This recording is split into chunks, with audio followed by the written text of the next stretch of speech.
Hey Eagles fans, I'm Thomas Mott. Welcome into Philadelphia Eagles Now. And today, per your request, I read the comments, a full 7-round mock draft for the Philadelphia Eagles. Where will I go with the picks the Philadelphia Eagles had in this year's 2020 NFL Draft? And if you look, a couple of days before the draft, this should be the video you are craving to watch. We'll start by showing you guys, obviously, the picks Philadelphia has this year. 8 in total. 21, 53, 103. You see the 3 picks in the 4th round there, 1 in the 5th, and the final one is in the 6th round, number 190. Now, let me just say this. I thought about making some trades in this mock draft. I tried to make some trades in this mock draft, but obviously the computer did not want to accept what I was willing to give, meaning I was not willing to give up, but the question is still there. Will the actual Philadelphia Eagles trade up or down in the 1st round? Be very interesting to see what happens on Thursday. Biggest needs are in order according to myself. Wide receiver number 1, linebacker number 2, cornerback is there at number 3, D-end and running back can kind of be flip-flopped there at 4 or 5. Doesn't really matter which one's 4, which one's 5. Those are the 5 biggest needs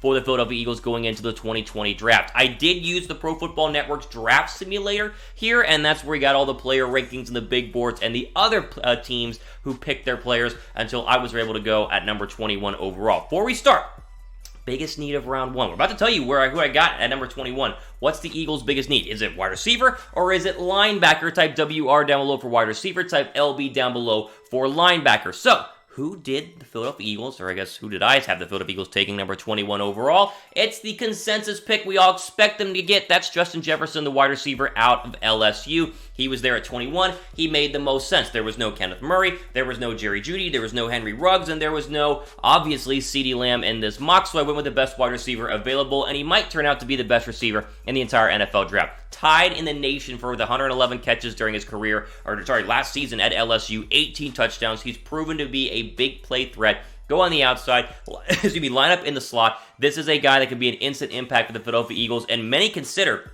a couple of draft scouts are saying he might turn out to be the best wide receiver in the entire draft, better than CeeDee Lamb, better than Henry Ruggs. He seems to have it all, and 21 overall to me makes a ton of sense, especially if Denver passes on him at number 15 overall. Now, who else was on the board? Who else was considered? Denzel Mims was there, a little too early for Mims. Trayvon Diggs, that's a real option right there. A lot of people are mocking Trayvon Diggs, a corner at number 21 to the Eagles. K'Lavon Chaisson, Kristen Fulton, and Patrick Queen, the linebacker out of LSU, was there as well. I don't understand getting a cornerback in round 1. A lot of drafts are saying the Philadelphia Eagles should get a cornerback in round 1. I don't buy it. I think it's dumb. You got Darius Slay for a reason. You hope Sidney Jones and Avonte Maddox can fill in that role. So I went with the 21st overall pick, Justin Jefferson to the Philadelphia Eagles. Now, who would you guys want in round 1? Quick ad break here on YouTube, but I'm curious. If Jefferson and Murray are both there at number 21, where would you go? Type J down below for Jefferson, type N down below for Murray. It'd be really hard for me to pass up on a great linebacker but like Kenneth Murray. He was not there when I picked, but if he was, which one would you guys rather have?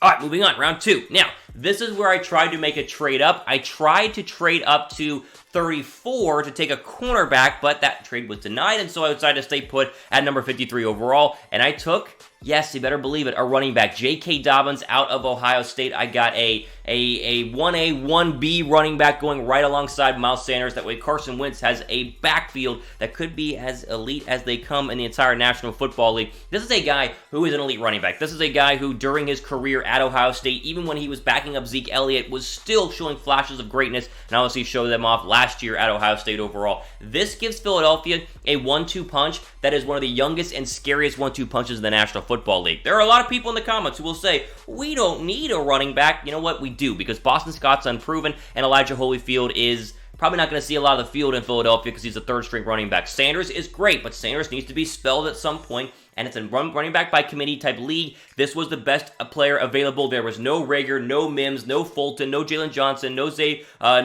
McKinney. There were a lot of players that I wanted who were not there whenever we went ahead and made this pick at number 53 overall. A lot of people didn't like the pick, and I know a lot of people won't like the pick, I should say, but this to me would be a deadly, deadly pick for the Philadelphia Eagles going forward. A great running back paired with an already great running back in Miles Sanders, and then Carson Wentz and the Eagles offense. Now, let me ask you guys this. Grade this pick. What do you guys think? A, B, C, D, or F on this second-round draft pick of J.K. Dobbins? Again, if there was a good cornerback, or if Christian Fulton, or Xavier McKinney, or even Jalen Rager was there at number 53, I probably would have taken them over Dobbins, but Dobbins was there. He was honestly the best player available that I saw, and I went ahead and just splurged for a running back because a lot of you guys know I really want a running back in this draft. If you get one of the big four, the Taylors of the world, the Swifts of the world, the Dobbins of the world, if you get one of those three, you're looking pretty good going out of the 2020 NFL Draft. Now, if you want to watch the 2020 NFL Draft, the best way to do it is with us here at Chat Sports over on our main channel at youtube.com/chatsportstv. We will be live for all 7 rounds. Yes,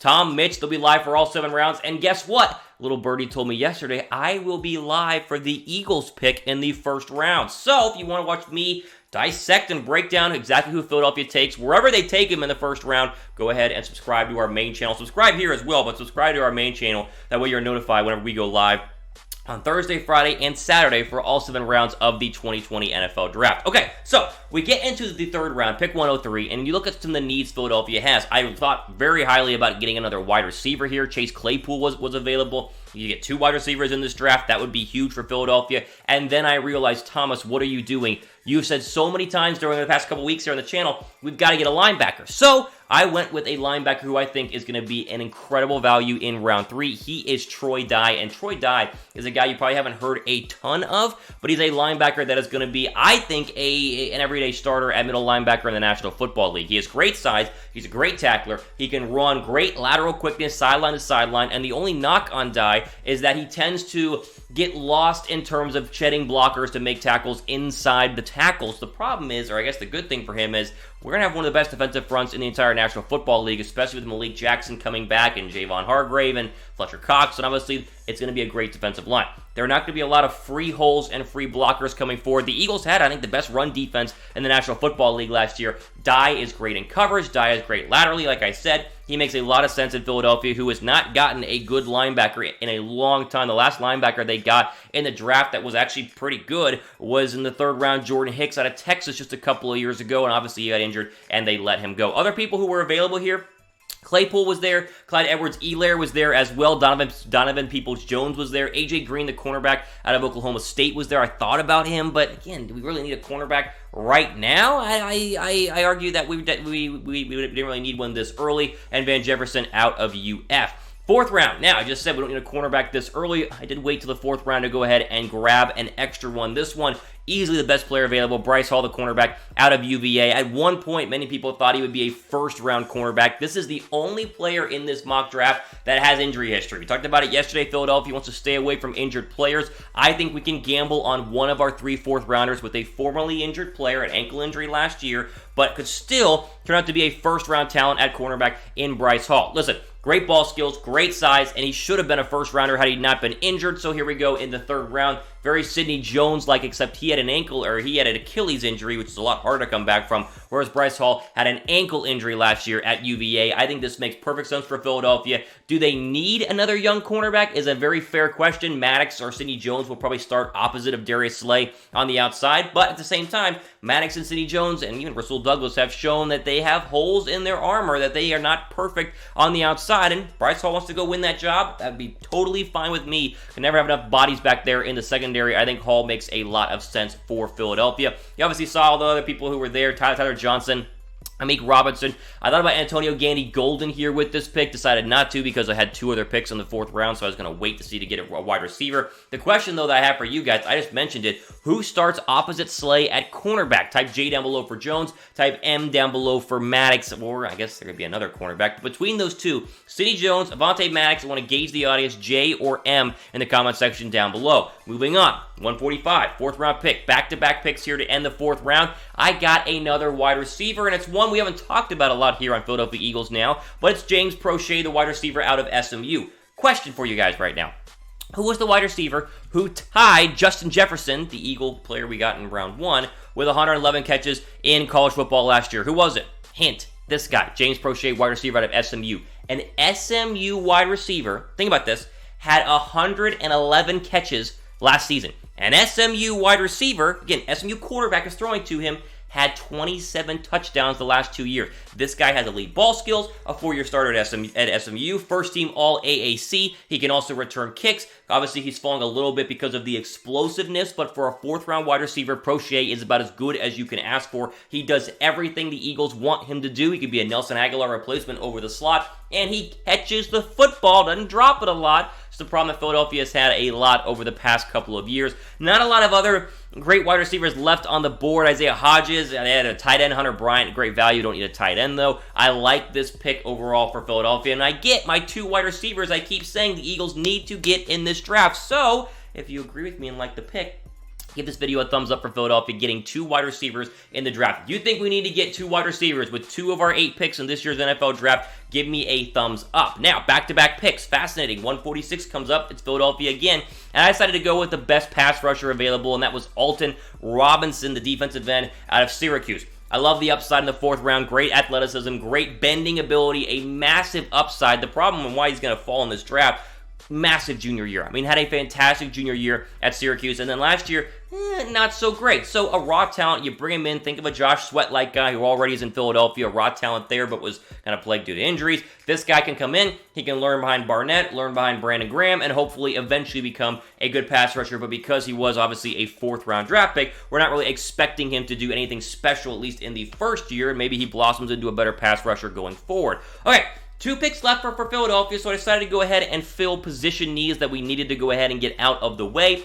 The first one is an offensive lineman. Not a lot of great tackles left in the 5th round at 168 overall, so I took the best guard available, and that is Jonah Jackson, the guard out of the Ohio State. Now, only 1 year at Ohio State. He was at Rutgers and then transferred, and a good thing he did, because at Rutgers, you're probably not going to get drafted, but he obviously can go ahead and, showcase his skills by playing on the Ohio State offensive line. He was 3rd-team All-American as a senior, and he can play all up and down the offensive line. I think he can really develop into a starter in a couple of years, and with Jason Kelce probably playing his final year in Philadelphia, does Seumalo become the backup center? And then if Seumalo moves from left guard, then obviously you got to slide someone in there at left guard. Jackson makes a lot of sense. And obviously, again, coming from Ohio State, has seen a lot of those elite pass rushers from the Big Ten, has seen a lot of NFL-type players coming off the edge and coming on the inside. Jackson makes a lot of sense here at 168. And finally, in the 6th round with our final pick, 190 overall, I went with a player that I love. And I can't help myself. We don't need another cornerback, but I can't help it when Lamar Jackson, the most physically dominant cornerback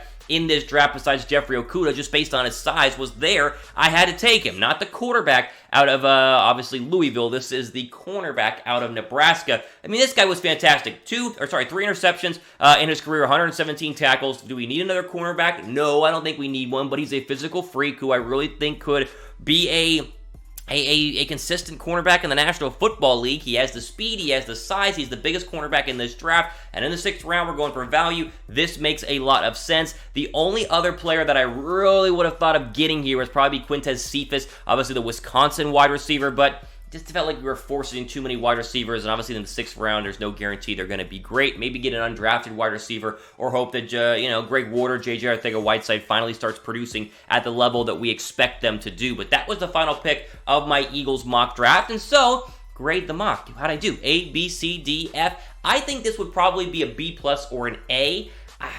I would have liked the linebacker early on in the 3rd round, but overall, I just can't argue with this, especially if Philadelphia stays put and takes the picks as they come. With no Murray in the 1st round, then you got to take Justin Jefferson. I'm fine with that. I think Dobbins will be controversial, but I think it's a fantastic pick that people will see as underrated when you have 2 great running backs in Philadelphia. Dye was the best linebacker I could find there in the 3rd round. I think he'd be a good competitor at the weakest spot, or the weakest rotational group in the entire Philadelphia Eagle lineup. Hall is a great cornerback. Prochet is going to be a lot better of a wide receiver than people realize. And then you go for value. A pass rusher at 146. You get a guard at 168. And then a very big, potentially huge upside in Lamar Jackson there in the 6th round. To me, it's a great mock. I think this is a B+ or an A, but I want to hear from you guys.